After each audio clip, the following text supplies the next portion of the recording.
This evening mga kapatid, tayo po ay magsisimula sa isang panibagong pag-aaral on our Bible study series. And this evening, ang pag-aaralan po natin ay ang tahanang Kristiyano, the Christian home.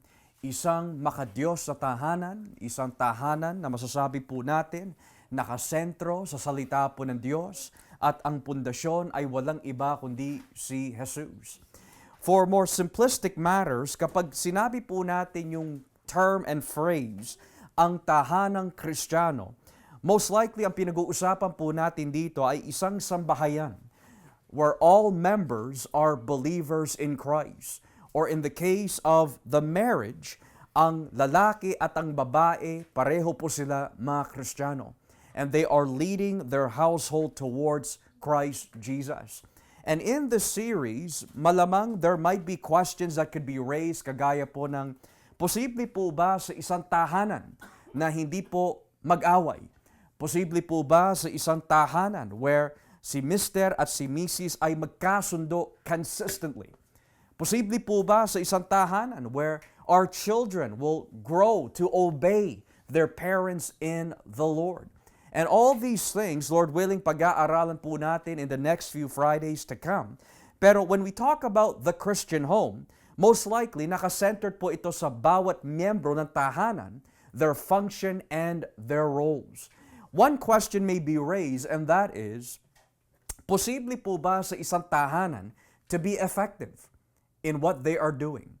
Posible po ba sa isang tahanan that nandoon ang kamay at pagpapala po ng Diyos consistently? And the answer, of course, is yes and amen. Pero para ho sa isang tahanan na Kristiyano po na maging epektibo in what they need to do, kailangan po malaman muna ang kanilang mga functions. Kailangan malaman po ang kanilang mga roles and responsibilities. So for this evening and perhaps for the next few Fridays, we are going to be studying and centering muna sa responsibility, function, and role ng ama ng tahanan, the husband or father of the household. Ano po ba ang itinuturo po ng Biblia with regard to the husband's role, the father's role? Bakit po siya tinawag husband? Bakit po siya tinawag ama? Bakit po siya tinawag leader of the household? Yan po ang ating pag-aaralan. But before we get started into the other details patungkol po sa husband or head of the home, I want to focus on this very word. Head. Yan ay madalas po natin naririnig within the context of the Bible that pagdating po sa konteksto ng pag-aasawa, ang lalaki po siya ang ulo ng kanyang sambahayan. But what exactly does that mean and how does that help the household, lalo na sa tahanang Kristiyano? Well, oftentimes, makikita po natin yan, but we're going to be looking at two specific passages. Unang-una, kung babasahin po natin dito sa aklat ng Unang Korinto, Kapitulo 11. Unang Korinto, Kapitulo 11. 1 Corinthians chapter 11. At simulan po natin dito sa talatang 1 hanggang pababa. 1 Corinthians chapter 11 verses 1 and following. Ito po ang sinasabi ng salita po ng Diyos. Kaya nga tularan ninyo ako, gaya ng pagtulad ko kay Kristo. Pinupuri ko kayo dahil lagi ninyo akong inaalala at sinusunod ninyo ang mga itinuro ko sa inyo. Ngayong gusto kong malaman ninyo na si Kristo ang ulo ng bawat lalaki at ang lalaki ang siya namang ulo ng babae at ang Diyos naman ang ulo ni Kristo. So notice yung sequence. Tignan niyo po yung structure of headship na nakalagay sa verse 3. Ang ulo po ng bawat lalaki ay si Kristo. At ang ulo naman ng babae ay ang lalaki. So, notice how yung ulo ng bawat lalaki ay si Kristo at ang ulo po ng mga babae, most likely ang konteksto po nito is a reference to marriage, ay ang lalaki. And then naulit na naman po ito in Ephesians chapter 5.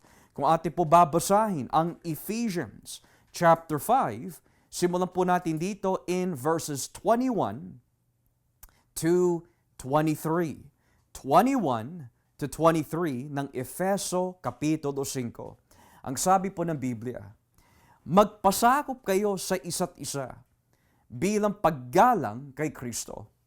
Mga babae, magpasakop kayo sa iyong asawa gaya ng pagpapasakop nyo sa Panginoon, sapagkat ang lalaki ang siyang ulo ng kanyang asawa, tulad ni Kristo na ulo ng iglesia na kanyang katawan, at siyang tagapagligtas nito. No, bakit po natin kailangan muna alamin ang roles ng bawat isa? Dahil when we look into the Christian home, lalo na specifically mga kapatid, the relationship of the man sa kanyang asawa and the relationship of the man sa kanyang mga anak, hindi po talaga may iwasan na makita po sa, generally speaking, sa bawat tahanan. Again, generally speaking, yung mga hindi pagkakasundo. Minsan may mga katanungan, bakit hindi kami magkasundo ng aking asawa? Minsan dumarating din, bakit hindi ako sinusunod ng aking mga anak? Bakit hindi ako nirerespeto ng aking asawa? Bakit hindi ako nirerespeto ng aking mga anak? Bakit ganon? And it begins with understanding our role in the household. And that is why 2 beses po binanggit po yung salitang head. Nabasa po natin yung kanina sa unang Korinto 11. And then inulit na naman po in Ephesians chapter 5. But what does it mean to be the head of the wife? What does it mean to be the head of the children? What does it mean to be the head of the marriage and the household? Well, I will give you muna yung hindi ibig sabihin ng salitang ulo ng sambahan o sambahayan. Kapag sinabi po head, it does not mean tyrant. It does not mean dictator. It does not mean CEO. Kasi yan ang madalas na ginagamit ng maraming tao sa mundo kapag sila po ay nakakilala sa kanilang function in the home as head. Para sa kanilang ibig sabihin po ng head is, sila po ang bossing. That means kahit hindi po sila magpakita ng isang magandang halimbawa, boss pa rin sila. That means that kahit po hindi nila minamahal o tinutulungan ang kanilang mga asawa at mga anak, boss pa rin sila. And therefore, wala na po silang responsibilidad. And kapag sinabi head para sa kanila, they are dictators. Lahat ng kanilang inuutos kailangan tuparin, masama man o mabuti. Pero hindi po yan ang ibig sabihin ng salitang ulo sa Biblia. So we must understand that head does not mean tyrant, it does not mean dictator, it does not mean CEO kung saan he is running his family na parang business. Hindi po yun ang ibig sabihin ng head. Kapag sinabi po yung salitang siya ang ulo ng kanyang asawa, we need to understand that headship refers to leadership. Leadership ang pinag-uusapan ho dito. Pero anong klaseng leadership ang tinutukoy ng Biblia? Well, para nga po sa iba, ang ibig sabihin ng head means leadership, therefore tyrant, therefore dictator, therefore CEO. Kahit mali po ang kanyang pananaw, kahit mali po ang kanyang pamamalakad, kahit mali ang kanyang pamumuno, kailangan pa rin sundin. Hindi yan ang ibig sabihin ng ulo sa iglesia. Matter of fact, kapag sinabi po leadership mga kapatid, meron po siyang kinalaman sa pag-ibig. When the Bible talks about leadership, unang-una, ito ang masusunod. Servitude. Ang kanyang pagiging ulo ay konektado sa kanyang pagbibigay serbisyo. Ang kanyang pagiging ulo ay konektado sa kanyang paglilingkod. sa kanyang pagiging alipin, sa kanyang pagbibigay ng service sa mga taong kanyang sinasakupan. So I want you to turn with me dito mga kapatid as we read down in verse 25. Ano po ba ang itsura nitong servitude? Ano po ba ang itsura nitong pagiging ulo po niya? Verse 25. Mga lalaki, mahalin ninyo ang iyong asawa, tulad ng pagmamahal ni Kristo sa kanyang iglesia. Inihandog niya ang kanyang sarili para sa iglesia. So this teaches us kung anong klaseng leadership meron po siya. Ang kanyang pagiging ulo is a loving leadership. Yung palang ibig sabihin ng pagiging ulo. Ang pagiging ulo pala ay hindi yung utos lang tayo ng utos, but rather, konektado po ito sa pag-ibig, pagmamahal. So if you're going to ask the question, anong klaseng leadership ang meron po ang lalaki bilang head ng kanyang sambahayan? It is a loving leadership. Kaya minsan sa loob po ng tahanan, bakit po hindi malapit minsan ang puso ng babae sa kanyang asawa? Maari, he is lacking in loving leadership. Bakit po ang kanyang mga anak ay malayo sa kanya? Perhaps there's an issue of loving that is lacking in that leadership. Kaya makikita ho natin that ang pagiging ulo po ni Kristo ay hindi diktador. Ang kanyang pagiging ulo ay hindi yung pagiging arugante or sasabi po natin bilang tyrant, pero ipinakita po niya ang kanyang pagiging ulo the way on how he loves the church. It is a loving leadership. It is a leadership that is guided by love, rooted in love, modeled after love.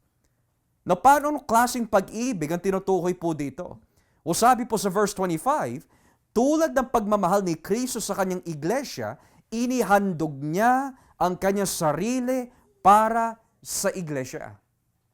So that loving leadership is actually sacrificial. It is a sacrificial love. Now, sa mga kalalakihan, may mga bagay po tayo na ayaw ho natin. Sa mga kalalakihan, may mga bagay po that we are not comfortable with. May mga bagay po na hindi po tayo palagay. Pero pagdating po sa ating pagiging ulo and demonstrating po yung loving leadership, hindi po pwede manguna po yung ating nararamdaman. Sacrificial love, mga kapatid, meron po yung laging layunin. Meron po yung direksyon. And that is to edify, mapabuti yung mga taong pinaglilingkuran po natin, which in this case is our household. It is our wives, it is our children. So gagawin po natin ang lahat na magagawa po natin para ho sa kanilang ikabubuti. Hindi pwede tayo magdahilan kasi that's no longer sacrificial love. Hindi tayo pwede maging tamad. That is no longer sacrificial love. Hindi po pwede, mga kapatid, yung mga nararamdaman natin ang lagi masusunod.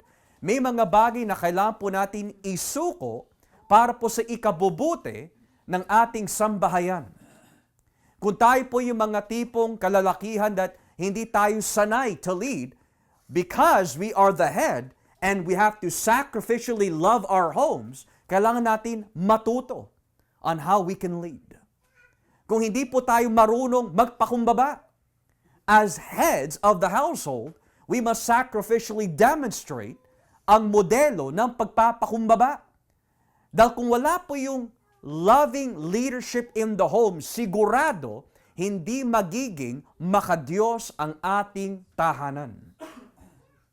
Kaya marami po mga asawa na nagrereklamo, marami po mga anak na malayo ang kanilang loob sa kanilang mga ama, is because if there is no loving leadership in the home, hindi magiging epektibo ang ating pagiging puno. There has to be loving leadership.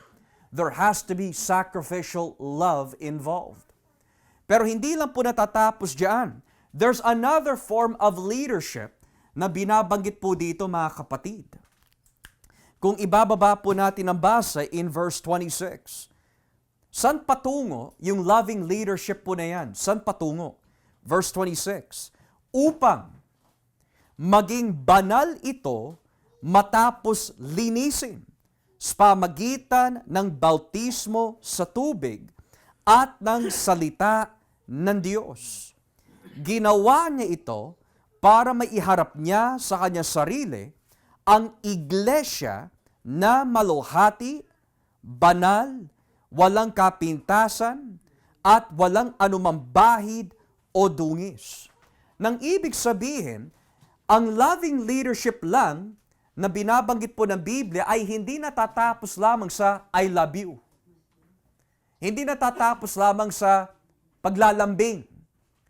Pero yung ating pagmamahal sa ating tahanan bilang mga heads of the household, we love sacrificially our homes dahil meron po tayong goal.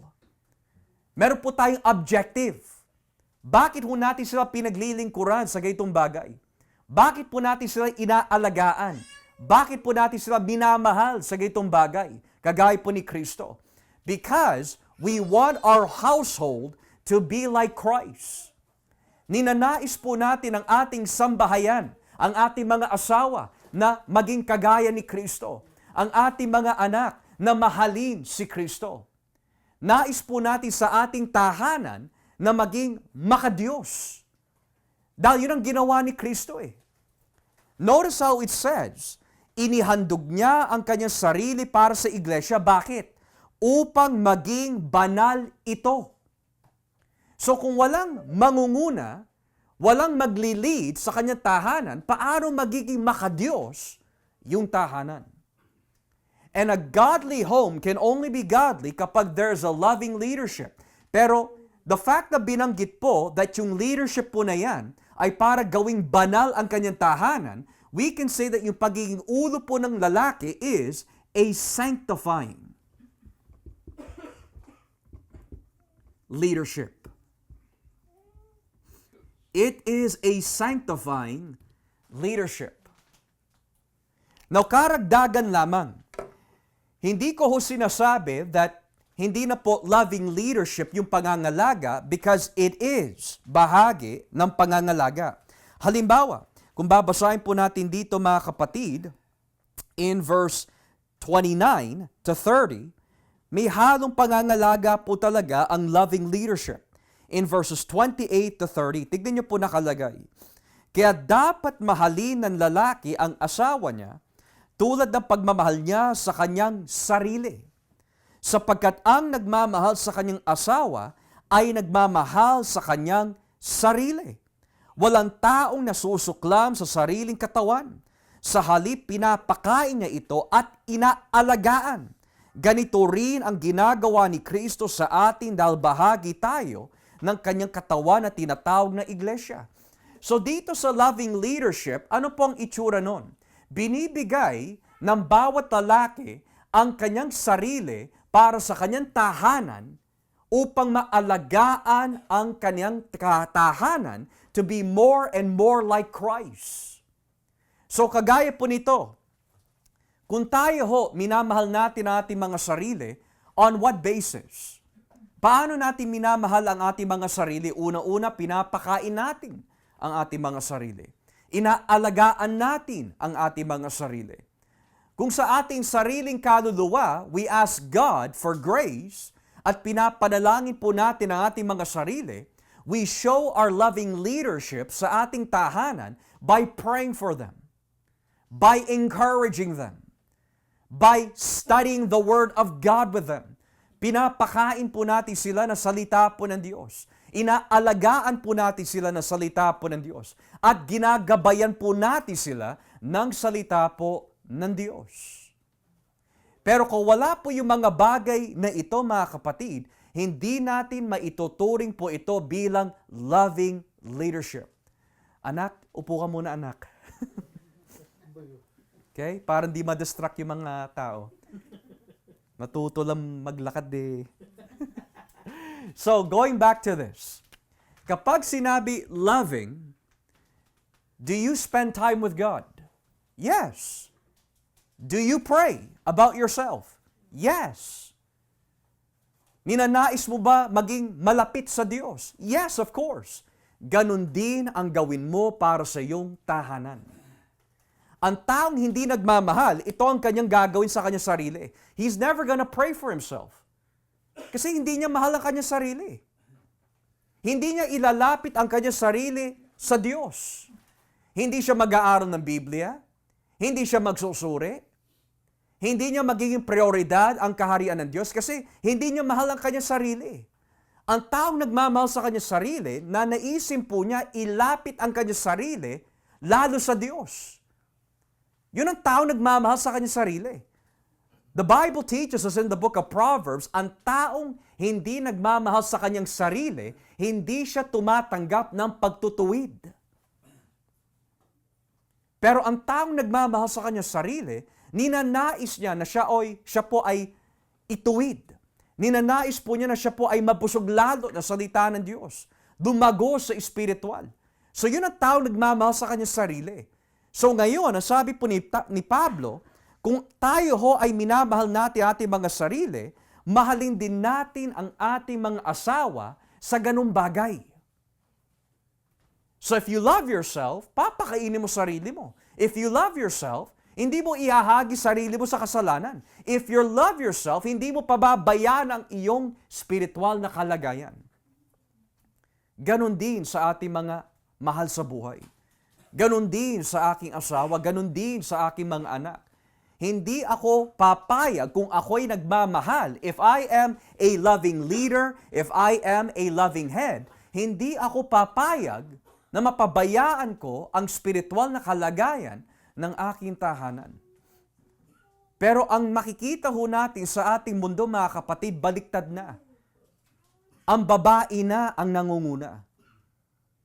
Ipinapaubaya na po ng lalaki ang lahat ng responsibilidad ng pagiging ulo sa kanyang asawa. At ang mas malupit pa ho nito, minsan sa mga anak. Yun ang gusto ng mga anak ko Yun ang gagawin ko. Yun ang gusto ng aking asawa yun ang gagawin ko. Kahit mali. Kahit apektado ang kanilang spiritual na kalagayan. Kahit nababangga ang kanilang commitment sa Panginoon. Kapag yun po ang nangyari, magkakaroon po ng imbalance in the home. At sigurado, ang kamay ng Diyos ay wala ho doon. Dahil ang kamay ng Diyos is always on those who desire to walk according to His order.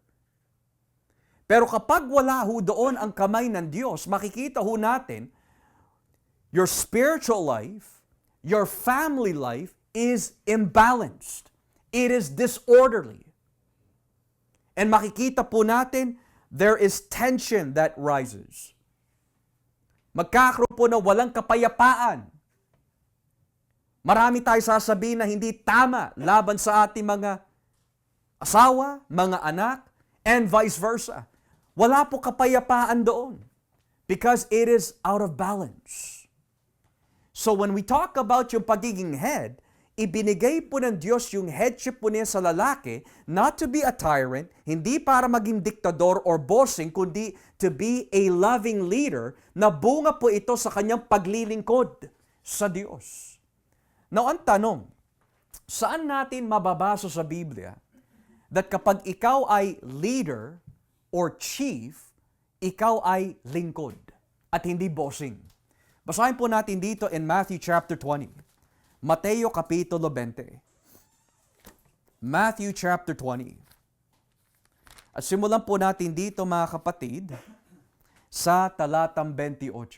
Matthew chapter 20, verse 28. Actually, itaas po natin ang basa dito sa verse 24 para mas buo. Matthew 20 verses 24 hanggang 28. Sabi po dito, nang malaman ng 10 tagasunod kong ano ang hiningi ng magkapatid, nagalit sila sa kanila. Kaya tinawag silang lahat ni Jesus at sinabi, alam ninyong ang mga pinuno ng mga bansa ay may kapangyarihan sa mga taong nasasakupan nila at kahit anong gustuhin nila ay nasusunod. Ngunit hindi dapat ganyan ang umiral sa inyo. Sa halip, ang sinuman sa inyo na gustong maging dakila ay dapat maging lingkod ninyo. At ang sinuman sa inyo na gustong maging pinuno ay dapat maging alipin ninyo. Maging ako na anak ng tao ay naparito sa mundo hindi upang paglingkuran, kundi upang maglingkod at magbigay ng aking buhay para maligtas ang maraming tao. So usually, kapag sinabi puno, ang katumbas ng salitang puno is no different than the word ulo. Because they both speak of leadership. So, hindi natin pwede sabihin, tumutukoy lamang po ito sa loob ng ministeryo. Hindi ho. This also applies in the home. Kapag sinabi na ang mga kalalakihan ay mga ulo o puno, it is no different than saying, you are leading your home out of servitude dahil ikaw ay isang lingkod ni Kristo. In other words, kapag ikaw ay ulo ng iyong tahanan, hindi ikaw lagi ang sentro. Hindi ikaw lagi ang focus ng atensyon. Yun ang hinahagad ng mga alagad ni Kristo eh. San kami uupo, Panginoon? Instead of understanding, kapag ikaw ay ginawang puno ng Diyos, you are chief in service. Hindi ikaw ang pinaglilingkuran. Sila ang paglilingkuran po natin. So ngayon ang tanong, paano ho natin sila paglilingkuran? Unang-una, kung paano mo inaalaga ng iyong sarili, both physically, spiritually, and the like. Ganoon din sa ating tahanan. Hindi po pwede ikaw lang ang lumalakas sa pananampalataya, pero sila ay hindi lumalakas. Hindi po pwede ikaw lang ang nabubusog na salita po ng Diyos, pero ayaw natin i-share sa kanila yung mga natutunan natin. Because the way that you love yourself spiritually is how you love others. And by doing so, inaalagaan natin sila. If you pray for yourself, you pray for them. Kung ayaw mo na mapahamak ang kaluluwa mo, gagawin mo ang lahat para hindi mapahamak ang kaluluwa nila. That's a loving leader. Well, what about this sanctifying leadership? Ano kaya ang itsura po niyan? Basahin po natin dito sa Genesis chapter 18. Ano po ang itsura ng sanctifying leadership? Genesis chapter 18. At simulan po natin dito mga kapatid in verses 16 to 19. Genesis 18 verses 16 to 19. Tignan niyo po ang nakalagay. Pagkatapos, umalis ang tatlong lalaki.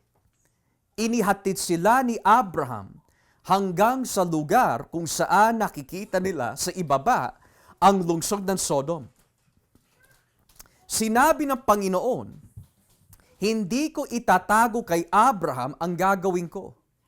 Talagang magiging malaki at makapangyarihang bansa ang mga lahi niya sa hinaharap. At sa pamagitan niya, makakatanggap ng pagpapala ang ibang mga bansa. Now here's the main text, verse 19. Pinili ko siya para ipatupad niya sa mga anak at mga lahi niya ang utos ko na gumawa sila ng tama at matuwid. Sa ganoong paraan, matutupad ang aking pangako sa kanya.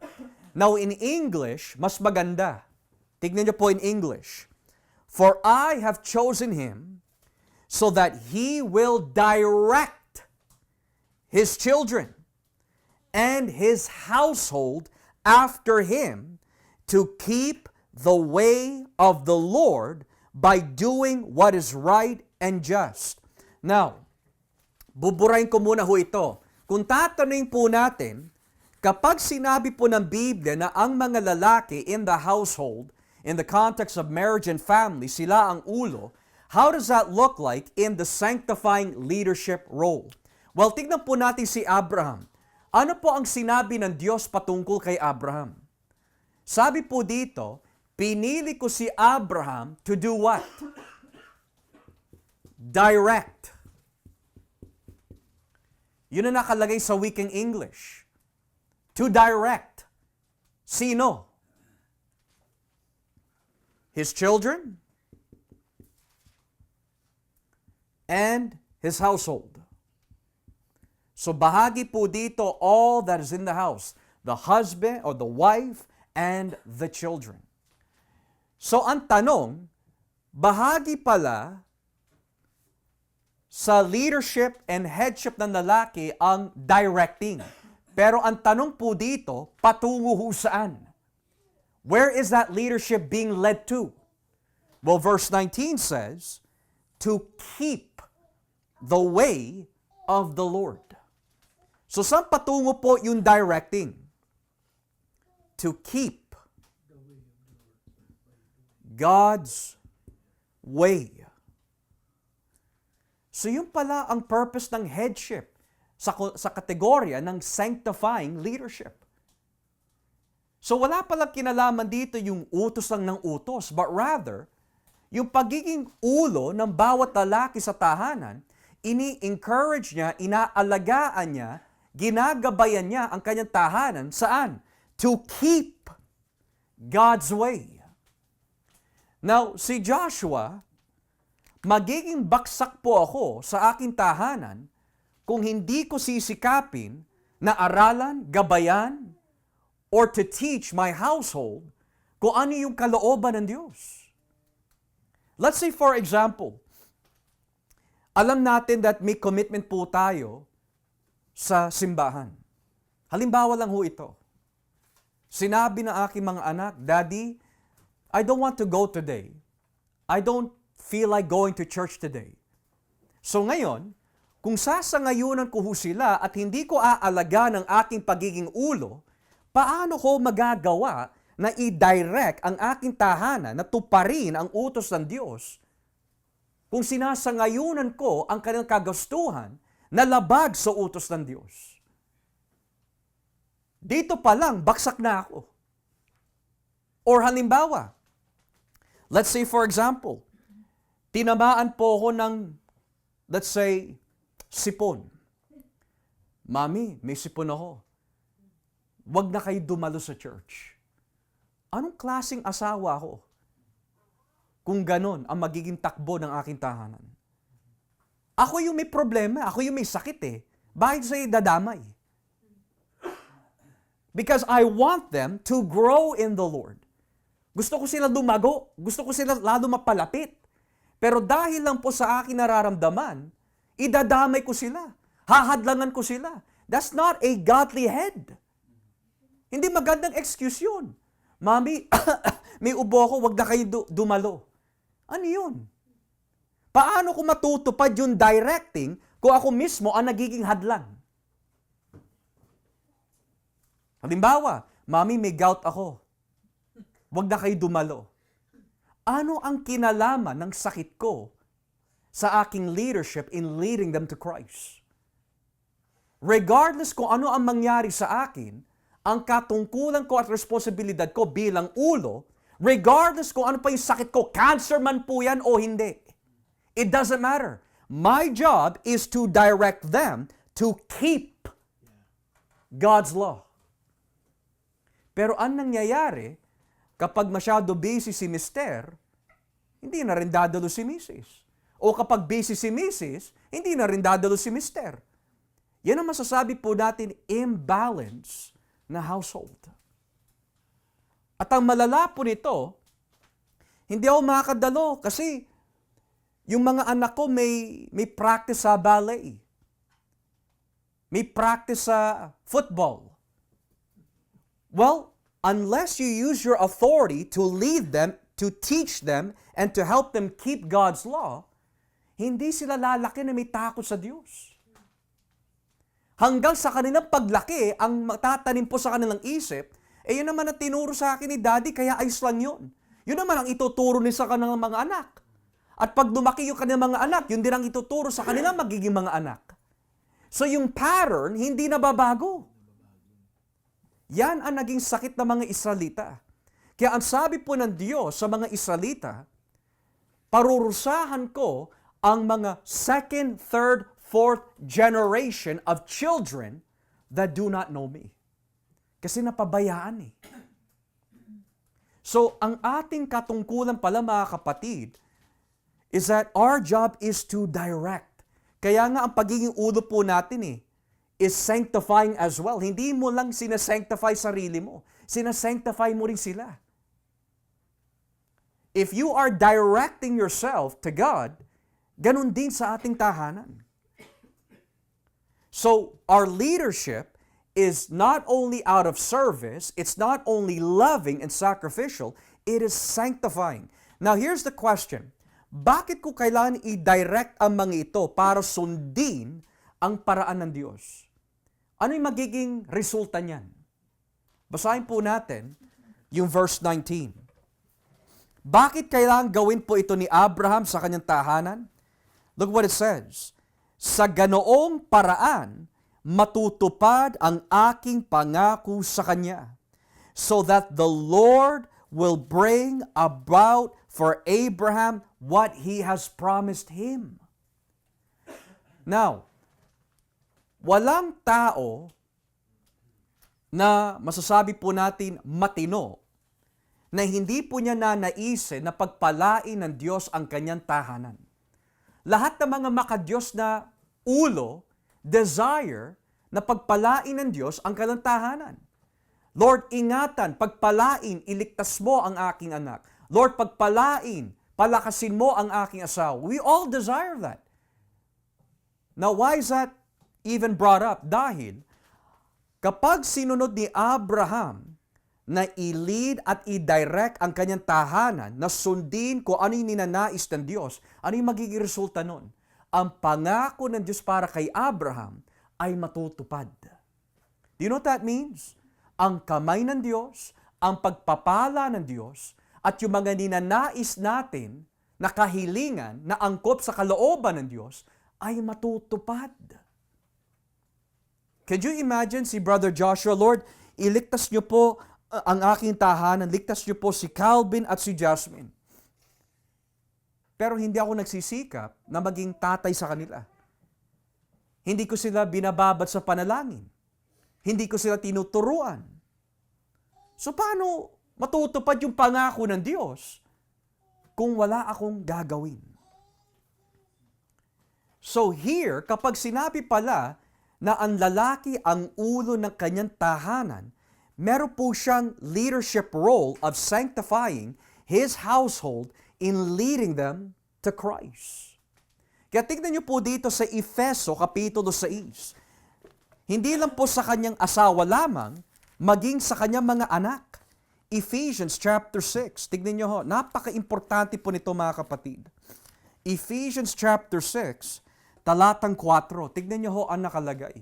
Ephesians chapter 6, verse 4. Ephesians chapter 6, verse 4. At kayo naman mga magulang, huwag kayong gumawa ng mga bagay na ikasasama ng loob ng mga anak ninyo. Sa halip, palakihin ninyo sila ng may disiplina at turuan ng mga aral ng Panginoon. Now, let me just erase this. Here's one thing mga kapatid na hindi dapat po natin pabayaan. Because there's two things na binanggit po dito Aralan sila ng salita ng Diyos. Now, hindi po ito madali. Bakit po? Dahil hihingi po tayo ng karunungan mula sa Diyos kung paano ho natin ihahatid yung mensahe ng Diyos na angkop lamang sa kanilang pangunawa. Hindi madali yun. Pero bahagi po yan ng sacrificial love. Hihingin po natin sa Diyos yung wisdom. Hihingin po natin sa Diyos yung patience. Hihingin po natin sa Diyos yung boldness and courage and consistency. Kasi the moment mga kapatid, nagpabaya po tayo in any of those elements, lalaki po sila na walang aral sa Diyos. At kapag walang aral ang mga anak po natin sa Diyos, wala din sila takot sa Diyos. At kapag wala po yung takot sa Diyos, wala silang paggalang sa Diyos. Pero notice, hindi lang po natapos diyan. Hindi lang po binanggit dito, aralan lamang po sila, but it also mentions here, in verse 4, palakihin ninyo silang na may disiplina. Disiplina. Marami mga magulang na takot na paluin ang kanilang mga anak. Dahil sa itinuturo ng ating kultura. Yung tinuturo ng ating kultura, kausapin mo na mahinahon, pero wag mo papaluin. Well, what happens kung hindi sila sumunod? What happens kung kausapin mo sila ng mahinahon?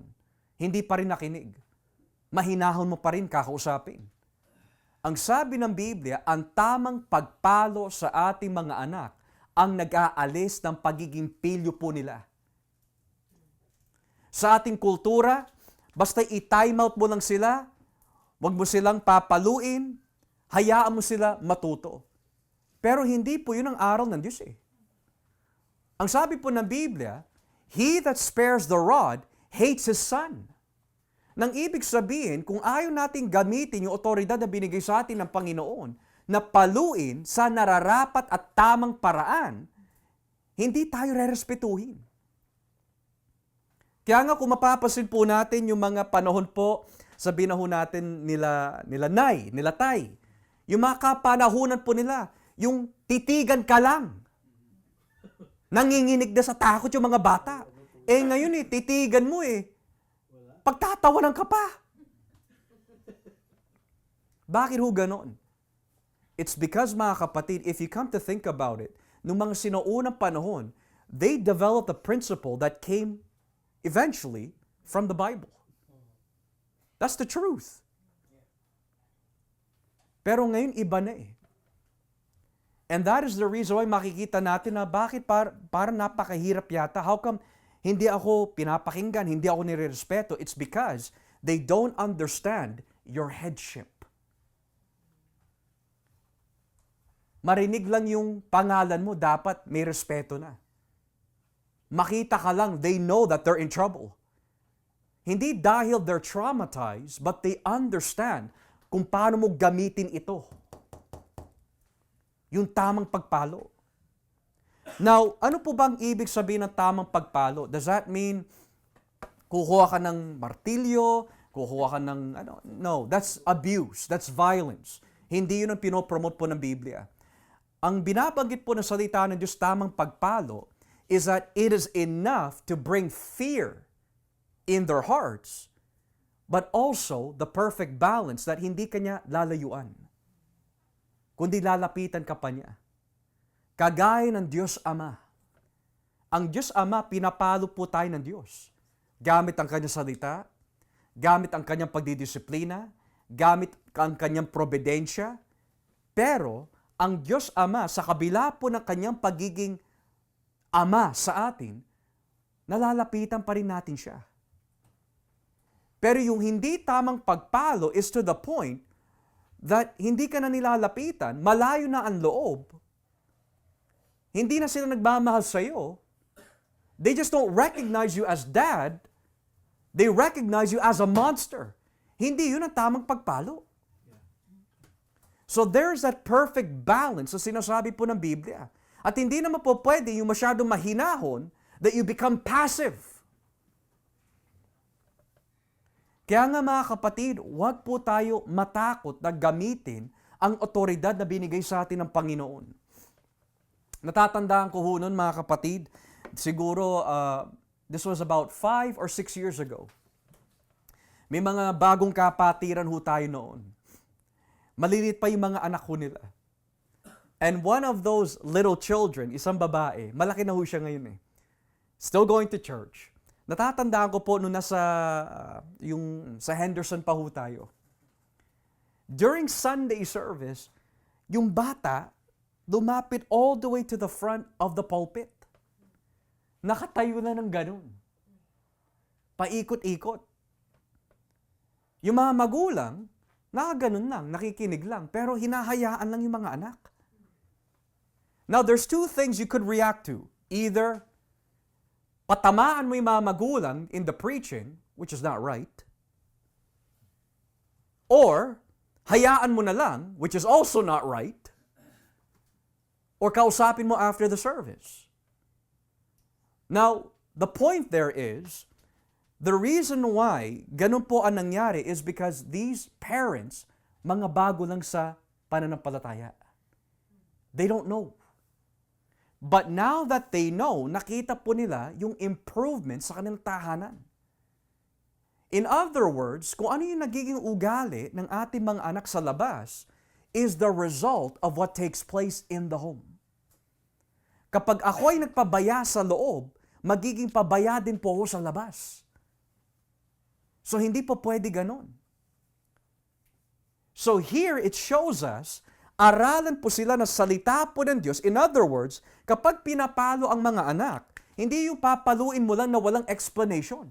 Ang sabi ng Biblia, paluin mo sila pero aralan mo din. Kaya ang isang halimbawa is my own daughter. Nakikita ko sa kanya yung ugali ko noon. Kitang-kita ko talaga. Now I understand why sumasakit ang ulo ni mama sa akin. Why sumasakit ang ulo ni papa sa akin. Kitang-kita ko sa anak ko. So I bring her to the room. I explain to her, Jasmine, why did you do that? Jesus doesn't want you to do that. Hindi yung I don't want you to do that. Hindi yung ayaw ni mommy at daddy na ginagawa mo yan. But ayaw ng Diyos yung ginagawa mo. Bakit? Kasi you're trying to imprint on them yung fear of God. Na kaya nila ginagawa yun, hindi dahil para lang sa'yo, kundi para sa Diyos. Kasi sabi ng Biblia, palakihin sila na may what? Paggalang sa Diyos. And then afterwards, and then yakap. You know why Daddy did this? Because Daddy loves you. And then, magteteleserye na siya. And then, lambing-lambing na. And then, lalabas. And then, uulitin na naman. It's the same old cycle. Pero bahagi yun sa ating duties. It's not a one-time thing. It's an everyday thing. Hanggang mabaon po yun sa utak at isip at puso nila. So when it comes mga kapatid sa ating pagiging head, lagi ho natin tatandaan, we are to lead our households, unang-una, as servants. Mga lingkod tayo eh.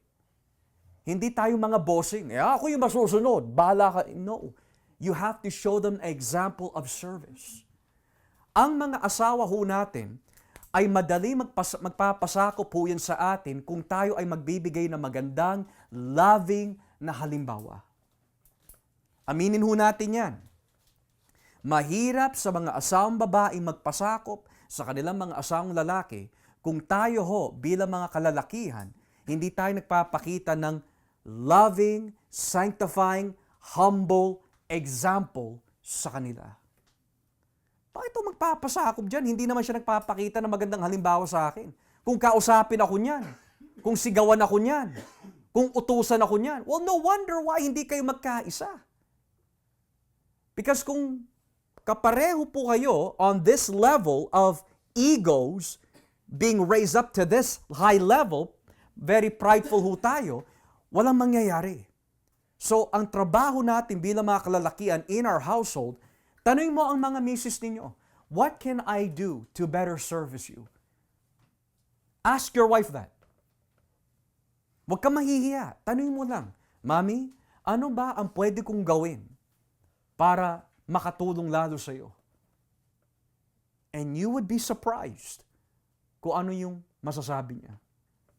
It could be as simple as maybe wash the dishes every now and then. Maybe mag-vacuum ka sa baba. Maybe linisin mo yung mga alikabok dyan. Pastor, bakit specific? Yun ang naririnig ko eh. At nakakatulong sa akin. Kasi hindi porket head tayo, lagi tayo tama. Wag na wag mo iisipin yun mga kapatid na porket head tayo, alam natin lahat, hindi tayo pwede ituwid. At wala tayong pagkakamali. Pag ganun ang ating pananaw, sigurado, hindi magkakaroon ng kapayapaan sa loob ng tahanan. So ask your wife. Ask her, what do you want to study in the Bible? Daddy, I want to study Nehemiah. Okay? Give me some time. Pag-aaralan natin yan. Ask your children. What do you want to learn? In other words, lahat ng tinatanong mo, lahat ng inaalam mo, meron kang motibo kung paano sila lalo mapapalapit.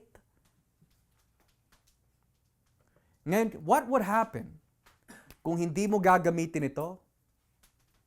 Kapag hindi mo ginamit yan, at lumaki po sila na walang aral sa Diyos, walang disiplina, paglaki ho nila, you will see mga kapatid, God forbid, but you will see that they will not love Christ at all. Kung tutuusin ang ating mga anak, they don't love Jesus right now. Kasi pinanganak ang lahat ng tao makasalanan eh. Pinanganak ang lahat ng tao na walang interest sa Diyos. That's the reason why kailangan po natin sila aralan kasi meron po silang depravity at ayaw nila sa Diyos to begin with. At kung magpapabaya ho tayo dito, lalaki sila lalo na walang pagmamahal sa Diyos. Kaya nga, nauunawaan ko po ang mga ibang magulang. Bakit may mga ibang magulang in the 2 services that we have, sinisikap nila dalhin ang kanilang mga anak in the afternoon, and then sinisikap din po nila dalhin in the evening. Sa mata ng ibang mga tao sa labas, wala ka ng oras para sa sarili ninyo. But in reality, kaya nila ginagawa po yun is because they want their children, they want their household to learn more about Christ. Eh yun ang ginagawa ni Abraham. Yun din ang kailangan po nating gawin mga kapatid. Ngayon, what is the main goal ng ating pagiging ulo? Basahin po natin ang Joshua chapter 24. Napakaganda po nito mga kapatid. Joshua 24, verse 15. Josue 24, talatang 15. Josue 24, talatang 15. Joshua 24:15. Pero kung ayaw niyong maglingkod sa Panginoon, mamili kayo ngayon sa araw na ito kung sino ang paglilingkuran ninyo. Maglilingkod ba kayo sa mga Diyos na pinaglilingkuran ng mga ninuno nyo sa kabila ng ilog ng Euphrates? O sa mga Diyos ng mga Amoreo na ang lupain ay tinitirahan nyo ngayon? Pero para sa akin at sa pamilya ko, maglilingkod kami sa Panginoon. But as for me, Joshua is the head here, as for me and my household. So hindi po pwede ako lang naglilingkod sa Panginoon, hindi kasama pamilya ko doon. Ang sabi ng Biblia, for me and my household, we will do what? Serve the Lord. This evening mga kapatid, yan ang kailangan po natin ipanalangin sa Panginoon. Lord, saan po ba ako nagkukulang?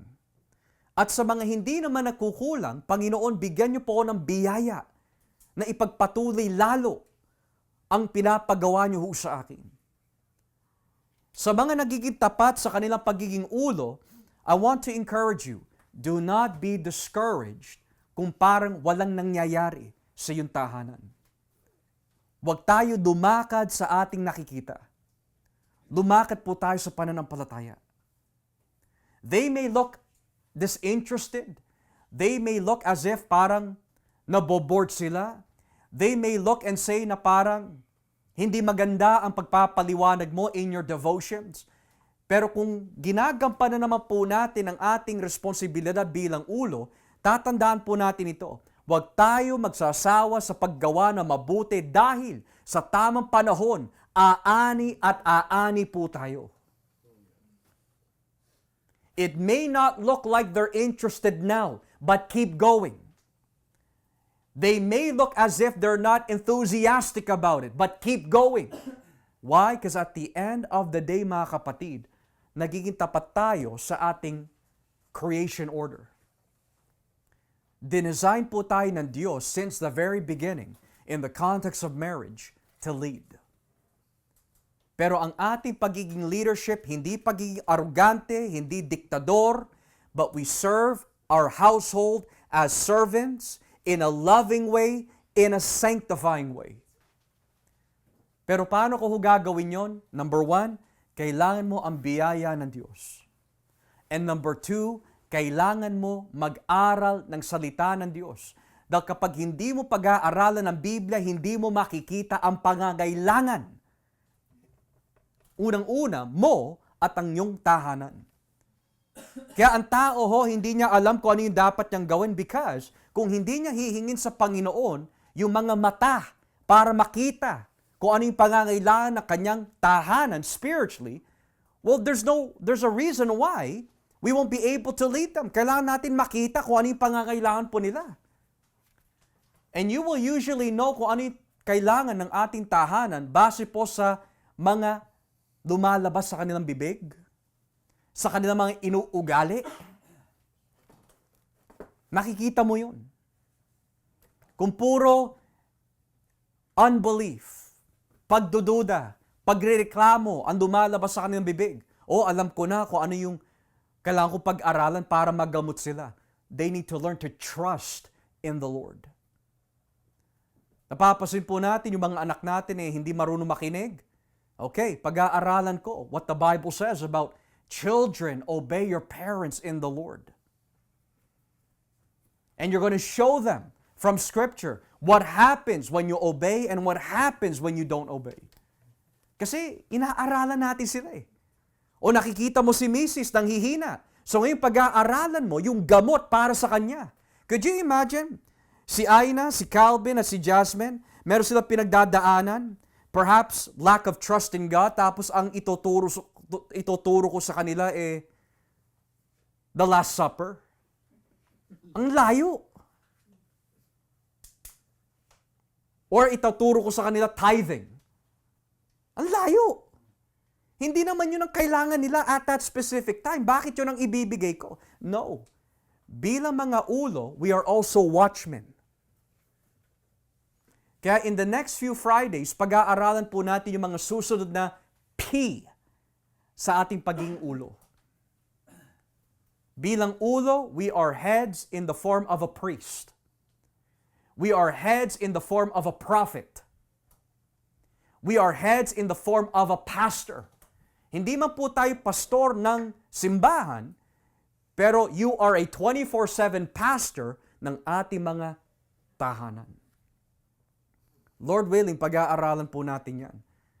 Pero this evening, I just want us to understand, mga kapatid, kapag sinabi head ka, hindi pinag-uusapan dito how much you know, hindi pinag-uusapan po dito kung gaano ka kahusay mangaral, hindi pinag-uusapan po dito yung mga experience mo in the church. Ang pinag-uusapan dito is, are you faithful in your responsibility? Huwag natin sasabihin, well, hindi kasi ako magaling mangaral Ano kinalaman nyo sa pagiging head? Hindi kasi ako maalam sa Biblia. Ano yung kinalaman nun sa pagiging head? So kung ano yung kahinaan po natin, because we are loving leaders, gagawa tayo ng paraan para matuto tayo. Hindi madali ang pagiging puno. Hindi madali ang mag-aral. Hindi madali na manalangin consistently. Hindi madali na maging patient. Hindi madali na maging servant. Pero yon ang ibinigay sa atin ng Diyos para mapabuti ang ating tahanan. Now, here is a warning. Kapag nagpabayaho tayo dito, mananagot po tayo sa Diyos balang araw.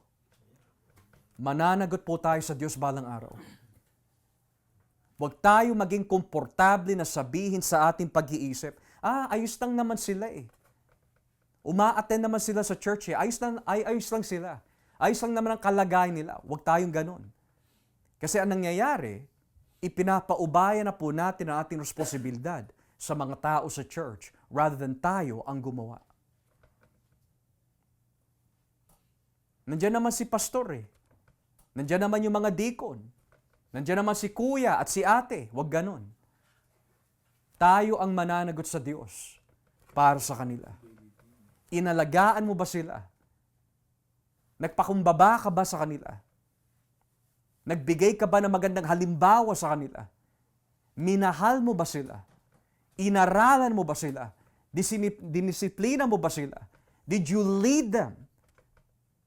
Tayo ang mananagot sa Panginoon. Kaya my encouragement mga kapatid, tulong-tulong po tayo dito. Hindi po ito competition kung sino ang mas maganda ang tahanan. Hindi po ito competition kung sino ang mas makadiyos na pamilya. Kaya tayo iisang katawan ni Kristo eh. Nagtutulungan tayo. Kaya nga, ayos lang na lumapit ka sa iyong kapatid. Lumapit ka sa mga nakatanda in the church. Ask them, Tay, Nay, Kuya, Ate, how did you lead your family? There's nothing wrong with that. Kasi kung nakikita mo na nagiging magandang halimbawa sila, ask them. Kung ano yung ini-impart nila na galing sa Biblia, gagamitin mo yun for your household. But we still need to do our own work. Kailangan pa rin natin, mga kapatid, magsikap. So, with that being said, ang ating main responsibility as head is to lead our wives, to lead our children, to love Christ. Titirahin ka ng kaaway, maglalagay ng maraming hadlang ang kaaway, pahintulutan ng Diyos na tayo po ay dumanos ng maraming paghihirap para lamang dumepende tayo lalo sa Kanya, pero wag nating gagamitin dahilan ang ating paghihirap upang hindi tuparin ang ating responsibilidad bilang ulo ng ating sambahayan. He that is faithful with least will be faithful in much. That's why this evening I pray and hope na ito'y tumimo sa ating puso't isipan that it is very important that we recognize our roles upang ang kamay ng Diyos ay makita sa ating pamilya. So with that being said, does anyone have any questions this evening sa ating mga napag-aralan? Any questions this evening? Mark. Excuse me. Yes. Specifically verse 28 where it talks about how the Son of Man came to be served, but to not to be served, but to serve others. Yes. If we are called to always serve and to love and to sanctify as the head of the household, I just kind of sometimes find it discouraging when it is not reciprocated from either your wife or your children. Does that mean you are ought to not to always deny yourself and just continue on like how you're feeling and just to think of them as Yeah. first? So that's a very broad question, Mark, kasi first and foremost, we have to ask the question, why aren't they listening? Perhaps it's not them. Perhaps it could be me, right? Maybe they're seeing something in me that is hypocritical. So of course, they're not going to be encouraged na sumunod sa akin kasi yung pinapayo ko hindi nakikita sa akin eh. Right? So that's one. The other could be, you're not being hypocritical, you're doing all that you can, pero talagang matigas ng ulo. Now the question might be, why are our wives, not necessarily everyone's, but in general, why are some wives not submissive? Because when you read Genesis 3:16, the Bible says that God was speaking to Eve. Here are the punishment I will give you. When you give birth to children, you will have pain. And secondly, your desire will be for your husband and he will rule over you. So ever since then, Mark, ang mga kababaihan, there's this power struggle against their husband. They want to lead. But that's already been spoken of since Genesis 3:16. That the woman will desire to be the head, but God says no. Even if you desire to be the head, the man will rule over you. So there's that temptation for many women that they don't want to listen. May ganon. Another thing would be, is if we're talking about a Christian household, if the Holy Spirit is in them, the Holy Spirit will teach them to submit. And that's the reason why it's important that if a person is to get married, kailangan kapwa Kristiyano. Because if they get married to someone who is not a Christian, they're going to have a hard time submitting to the authority of God's Word. Now, with that being said, Mark, whatever the case might be, magpatuloy pa rin. They must continue. They should not be discouraged. They should not give up. They should walk by faith, not by sight. That's why the man has to always spend time with God, so that he does not become discouraged. That's why the man needs time with God, so that he would continue in persevering. So if you've been consistent for 2 weeks and then nag-give up ka na, walang mangyayari. It's a lifetime service to the household. Okay? Anyone else have any questions this evening? Related or unrelated? May mga katanungan po ba? Ma, may tanong ho kayo. Okay? Kuya? May dagdag ko lang 2 points, Pastor, dun sa sinabi mo, no, about being a husband and being a father. Number one, being a husband, yung concept of, and very uso, I think, I don't know if it's a Filipino thing or it's I guess common sa culture na nakapalibot sa atin, yung idea na happy wife, happy life, right? Which is kind of like the extreme form of being passive as a husband, ano, parang sige, kung ano nang papasaya sa'yo, gagawin natin without any control, without any practice of headship, no, sa pamilya.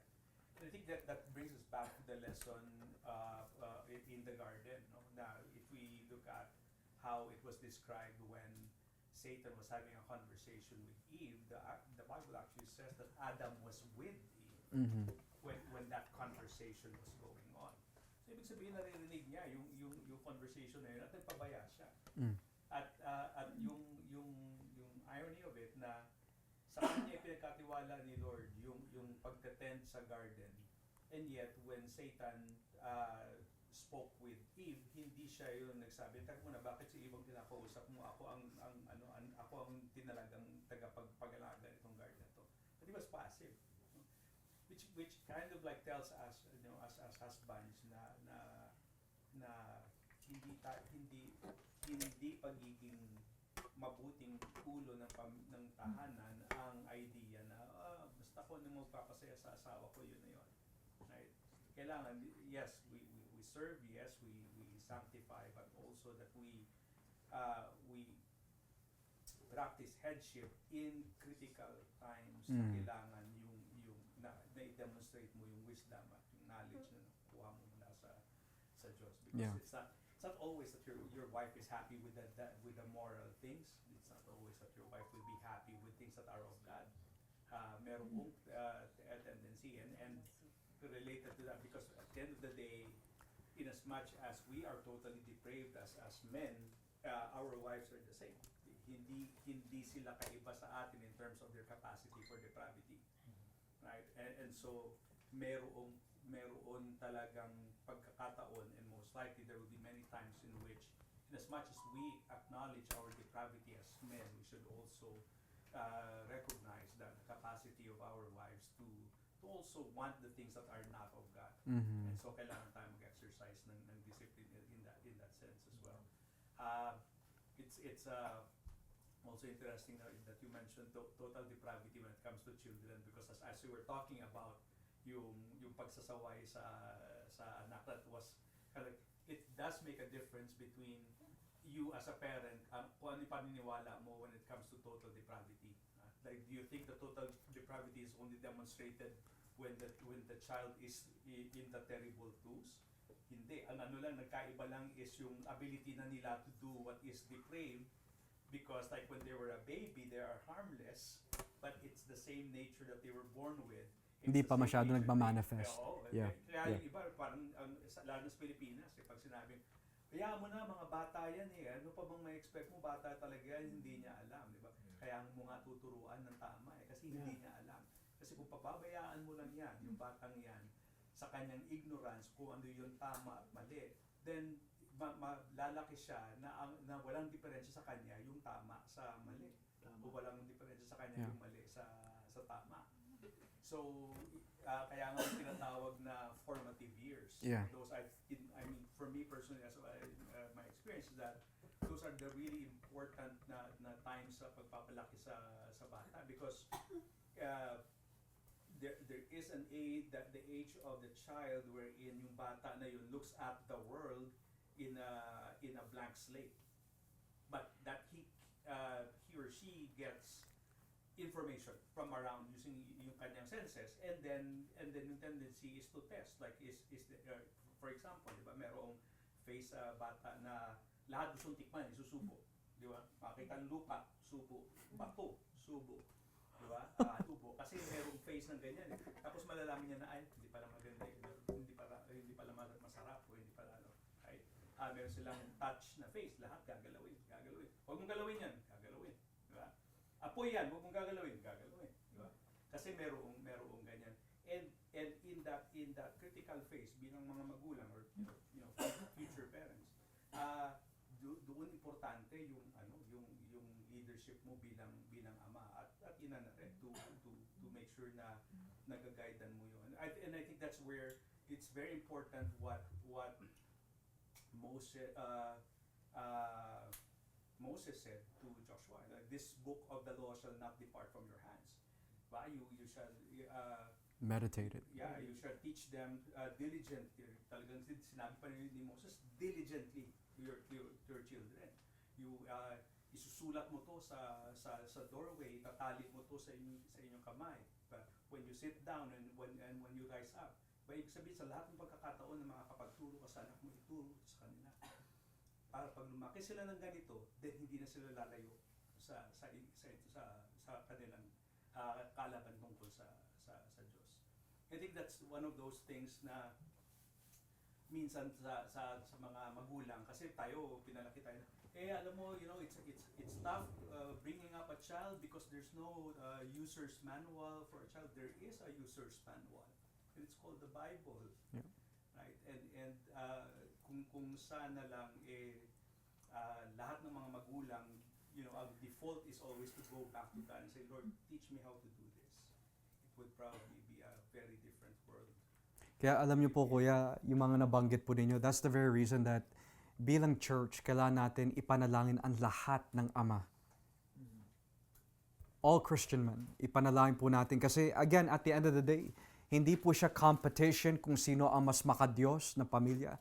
It's more about, alam natin that kung hindi natin ito gagawin, may mapapahamak eh. So ipanalangin po natin each head of the household. And wag din po natin isipin sa mga nakakatanda that, tapos na ang ating responsibilidad sa ating mga anak. That bagamat they're in their 30s, they're in their 40s, continue to pray. Wag ka magsasawa, wag tayo susuko. Kasi habang nabubuhay ho sila, lagi may pag-asa. Lagi may pag-asa. Never lose hope. So, in the meantime, I pray and hope mga kapatid that sa ating pag-aaral, yung head does not mean bossing. It means, ikaw ang binigyan ng Diyos ng katungkulan to lead your family lovingly, in a sanctifying way, but out of the model of servitude. Being a servant. Okay?